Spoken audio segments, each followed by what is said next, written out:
यह उन दिनों की बात है जब एक सन्यासी सेब के बाग में अपना समय व्यतीत कर रहे थे। उस समय तक सन्यासी की प्रसिद्धि दूर दूर तक फैल चुकी थी। लोग अपनी चिंताओं और समस्याओं का समाधान खोजने के लिए दूर दूर से सन्यासी के पास आते थे। ऐसे ही एक दिन जब सन्यासी सेब के जंगल में लोगों को उपदेश दे रहे थे तो एक आदमी अपने 24-25 साल के बेटे के साथ सन्यासी की ओर आ रहा था। जब वे उपदेश स्थल के पास पहुँचे तो सन्यासी ने उनकी ओर देखा और इशारा किया उसके पास बैठने के लिए। जब उपदेश समाप्त हो गया और सभी लोग चले गए तब सन्यासी ने उस व्यक्ति को अपने पास बुलाया और बैठने को कहा। चारों ओर हरियाली थी, मौसम सुहाना था, तरह तरह के पक्षियों की आवाज़ें गूंज रही थीं। ऐसा नज़ारा देखकर उस व्यक्ति को अंदर से बहुत शांति महसूस हो रही थी। इसके बाद सन्यासी ने उस व्यक्ति से आने का कारण पूछा। इस पर वह व्यक्ति बोला, हे महात्मा, मैं अपने बेटे को आपसे मिलवाने के लिए 2 दिन की लंबी यात्रा करके आया हूँ। यह मेरा इकलौता बेटा है और वो हर वक्त थका रहता है। ऐसा लगता है कि इसमें जान ही नहीं है। इसका स्वभाव भी काफ़ी चिड़चिड़ा हो गया है। अगर हम इसे कुछ भी कहें तो ये हमारी छोटी छोटी बातों पर गुस्सा हो जाता है। इसको देखने की क्षमता भी उम्र से पहले ही कमज़ोर हो गई है और इसके बाल भी सफ़ेद हो रहे हैं। इतनी कम उम्र में बूढ़ा दिखने लगा है। मैं समझ नहीं पा रहा हूँ कि इसके साथ क्या हो रहा है। हे सन्यासी, मुझे अपने बेटे की बहुत चिंता हो रही है। मैं अपने बेटे को डॉक्टर के पास ले गया तो उन्होंने कुछ दवा दी और कहा, बेटा कम तनाव ले। वो अपने दिमाग पर बहुत अधिक तनाव लेता है, इसीलिए इसकी यह हालत है। लेकिन उन्हें बहुत समझाने के बाद भी मुझे तनाव का मतलब समझ नहीं आया। मुझे नहीं पता कि तनाव क्या है, इसका कारण क्या है और इसे कैसे दूर किया जाए मेरे बेटे के मन की। लेकिन सबसे पहले मुझे ये समझना होगा कि तनाव क्या है, इसलिए मैं आपके पास आया हूँ। सन्यासी, कृपया मेरी समस्या का समाधान करें। ये सुनकर सन्यासी ने उसके बेटे को बहुत ध्यान से देखा। उसके चेहरे को देखा, उसकी आँखों को देखा, फिर उसके हाथों की नाड़ी भी जांची। ये सब अनुष्ठान करने के बाद सन्यासी ने उस व्यक्ति से कहा कि तनाव कोई भी नहीं लेना चाहता, लेकिन फिर भी यह तनाव व्यक्ति के दिमाग को दीमक की तरह जकड़ लेता है और व्यक्ति को पता भी नहीं चलता कि वो तनाव में है। लेकिन अगर व्यक्ति तनाव के कारणों को अच्छे से समझ ले और तनाव के बारे में एक पैमाना बना ले जिससे उसे पता चल सके कि वो कितना तनावग्रस्त है, तो वो इस समस्या का समाधान भी ढूंढ सकता है। सबसे पहले यह समझ लें कि तनाव क्या है। जब भी कोई व्यक्ति काम कर रहा हो लेकिन उसका मन कल्पनाओं में भटक रहा होता है, इसीलिए उसके शरीर और दिमाग के बीच एक दूरी बन जाती है और यह दूरी जितनी अधिक होती है, व्यक्ति उतनी ही देर तक बेहोशी की स्थिति में रहता है और शरीर और मन के बीच इस तनाव को ही तनाव कहा जाता है। आखिर पसंदीदा खेल खेलने के बाद इंसान ऊर्जा और खुशी से क्यों भर जाता है? जबकि वो अपने शरीर को थका चुका होता है। लेकिन समझने वाली बात यह है कि खेलते समय दिमाग और शरीर पूरी तरह से एक साथ खेल में केंद्रित होते हैं, जिससे शरीर और मन के बीच दूरी नहीं रहती और तनाव नहीं आता, और मन में कोई तनाव हो तो दूर हो जाता है। लेकिन इसके विपरीत जब हम कुछ ऐसा करते हैं जो हमें पसंद नहीं है, तो हमारा शरीर वो काम तो कर रहा है, लेकिन हमारा मन कहीं दूर कल्पनाओं में भटक रहा है, जिससे शरीर और दिमाग के बीच दूरी पैदा हो जाती है और तनाव पैदा हो जाता है। इसलिए ऐसा करना चाहिए, एक समय में केवल एक ही काम करना चाहिए और अपने शरीर और दिमाग की सारी शक्ति उसी एक काम में लगानी चाहिए, ताकि व्यक्ति के अंदर तनाव पैदा ना हो। सबसे प्रमुख कारणों में से पहला है अति महत्वाकांक्षी होना। महत्वाकांक्षी होना अच्छी बात है, लेकिन क्या आपने कभी गौर किया है कि उस आदमी का एक लक्ष्य कभी पूरा नहीं होता।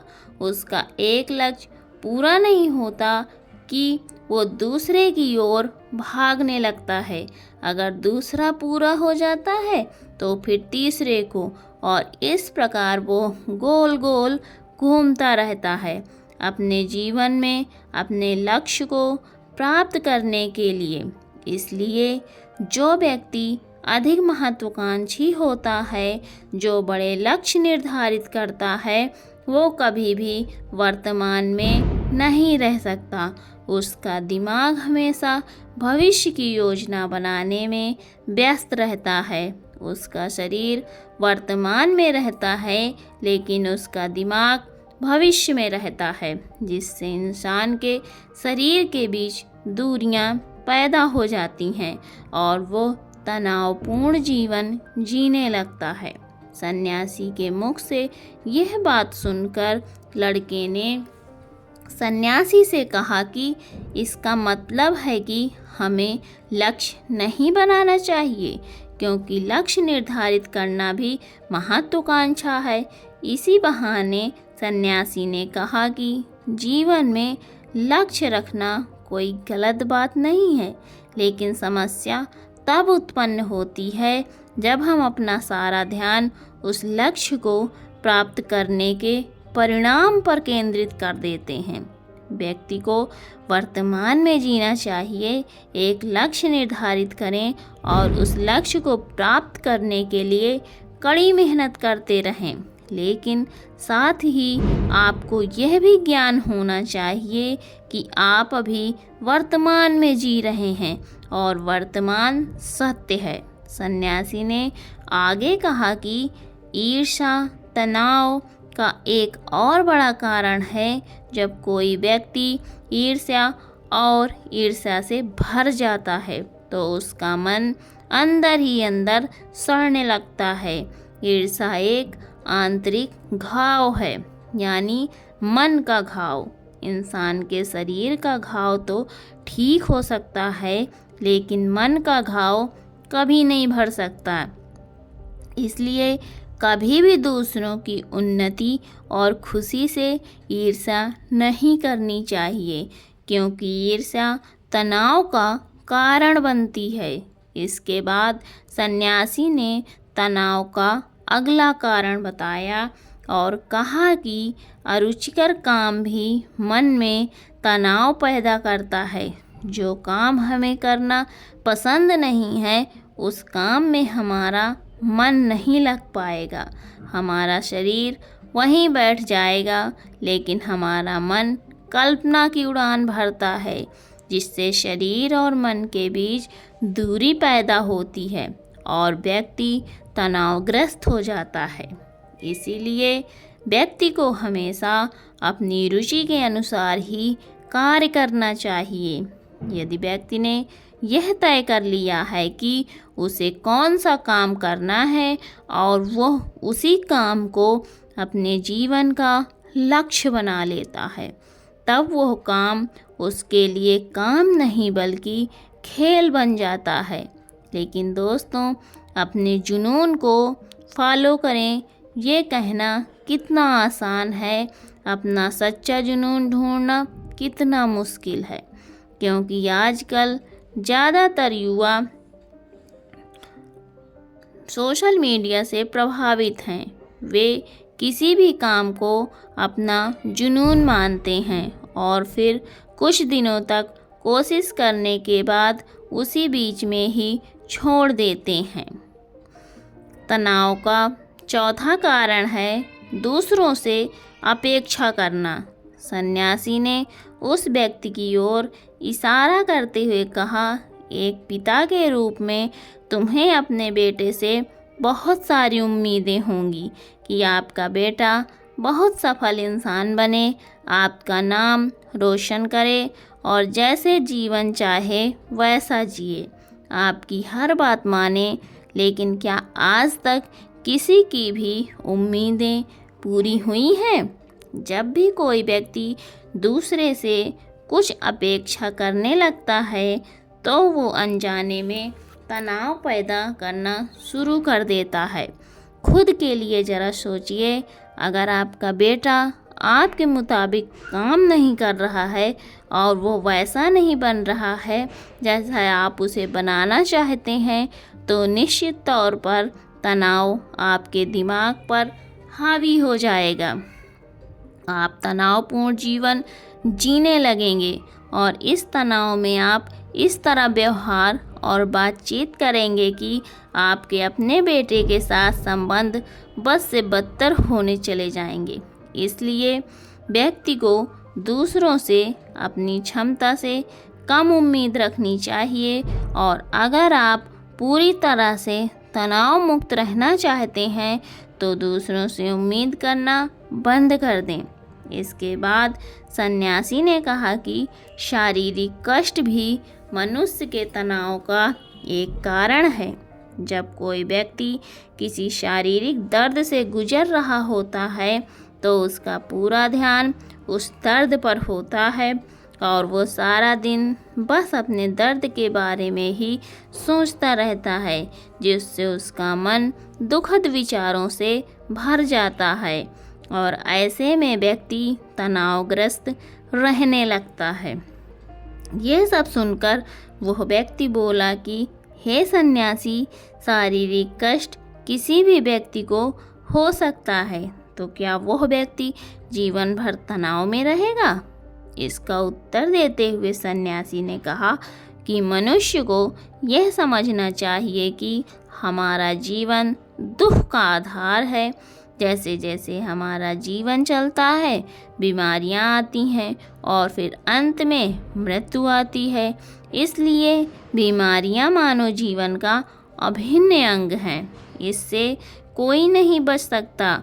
यह बस किसी के जीवन में समय से पहले आता है और किसी के बाद में आता है, लेकिन सबके पास आता है। जब मानव मस्तिष्क इस बात को अच्छी तरह से समझ जाएगा तो तब उसे अपनी बीमारी के बारे में सोचकर ज़्यादा तनाव नहीं लेना चाहिए, क्योंकि यह हमारे जीवन का अभिन्न अंग है और इसके लिए शारीरिक व्यायाम का अभ्यास करते रहना चाहिए, क्योंकि ये हमारे जीवन का अभिन्न अंग हैं और इसके लिए शारीरिक व्यायाम का अभ्यास करते रहना चाहिए और स्वस्थ जीवन शैली को भी अपने जीवन में जगह देनी चाहिए, जिससे उनका शरीर लंबे समय तक स्वस्थ रहकर जीवन के काम कर सके। तनाव का अगला कारण है अपनी योजनाओं को समझने के लिए समय ना देना। कुछ लोगों के मन में यह विचार घर कर जाता है कि वे बिना सोचे समझे उस पर काम शुरू कर देते हैं और जब उन्हें उस काम में असफलता मिलती है तो वे तनाव से भर जाते हैं, क्योंकि उन्होंने उस काम को शुरू करने से पहले उस काम के बारे में पूरी जानकारी इकट्ठा नहीं की थी। किसी भी कार्य को शुरू करने से पहले व्यक्ति को उसके अच्छे और बुरे परिणाम के बारे में ठीक से विचार कर लेना चाहिए। व्यक्ति को यह भी अच्छे से सोचना चाहिए कि यदि यह योजना सफल नहीं हुई तो इसके बाद मैं क्या करूँगा। इसलिए व्यक्ति को अपनी योजनाओं को समझने के लिए पूरा समय देना चाहिए, ताकि बाद में वही योजना तनाव पैदा ना कर दे। तनाव का 7वां सबसे बड़ा कारण टाल मटोल है। आज का काम कल पर टाल देना। आपने ये कहावत तो सुनी होगी कि आलस्य मनुष्य का सबसे बड़ा दुश्मन है। मनुष्य अपने आलस्य के कारण आज के काम को कल पर टाल देता है और फिर टालना उसकी आदत बन जाती है। टाल मटोल करने वाले का काम कभी भी समय पर पूरा नहीं होता है, और अगर किसी कारण से हो भी जाता है तो उतना अच्छा नहीं होता जितना अच्छा हो सकता था, और फिर यह बात इंसान के अंदर तनाव पैदा करती है। लेकिन आखिरी समय पर टालना या ना करना एक आदत है, इसलिए ना चाहते हुए भी व्यक्ति बार बार इस आदत का शिकार हो जाता है और फिर काम को टालता रहता है, और फिर जब काम की समय सीमा नज़दीक आ जाती है तो वो उस काम को पूरा करने की कोशिश करता है। इसीलिए तनाव मुक्त रहने के लिए व्यक्ति को काम को टालने की आदत को छोड़ना होगा, और यह तभी संभव है जब लोग काम को समय से पहले पूरा करने का प्रयास करेंगे। तनाव का आखिरी और सबसे बड़ा कारण है ज़्यादा सोचना। लगातार सोचना भी एक बीमारी है, और यह उन लोगों में सबसे ज़्यादा पाई जाती है जो कल्पनाएं करते हैं, जो अतीत की घटनाओं के बारे में सोचते रहते हैं और जो भविष्य के बारे में बेतहाशा अटकलें लगाते हैं। इसलिए व्यक्ति को ज़्यादा सोचने की आदत पर अंकुश लगाना चाहिए। उसे जितना हो सके खुद को काम में व्यस्त रखने की कोशिश करनी चाहिए, और प्रतिदिन ध्यान के अभ्यास को अपने जीवन का हिस्सा बनाएं। सन्यासी के मुख से यह सभी बातें सुनकर वह व्यक्ति हाथ जोड़कर बोला, हे सन्यासी, मेरा बेटा अभी सिर्फ 20 साल का है और उसे इतनी समझ भी नहीं है कि वो सभी बातों का पालन कर सके।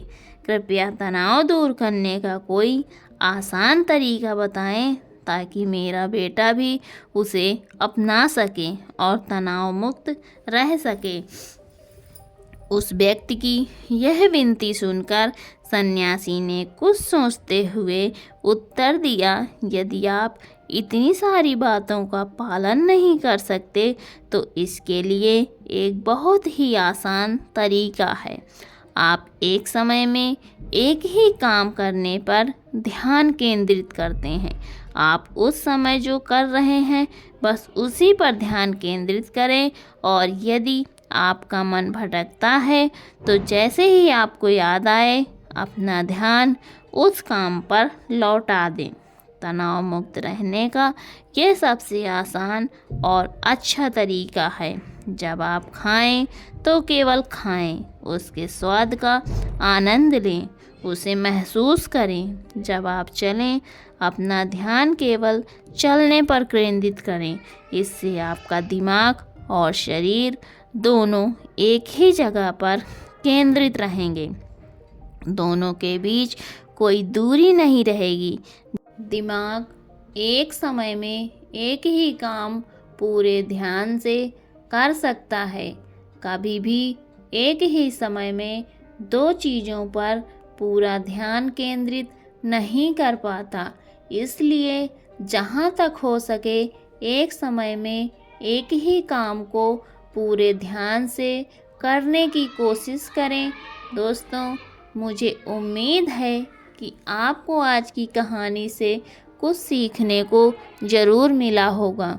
तो अगर आपको मेरी वीडियो पसंद आई है तो प्लीज़ मेरे वीडियो को लाइक करिए, मेरे चैनल को सब्सक्राइब करिए। Thanks for watching, keep loving and keep supporting.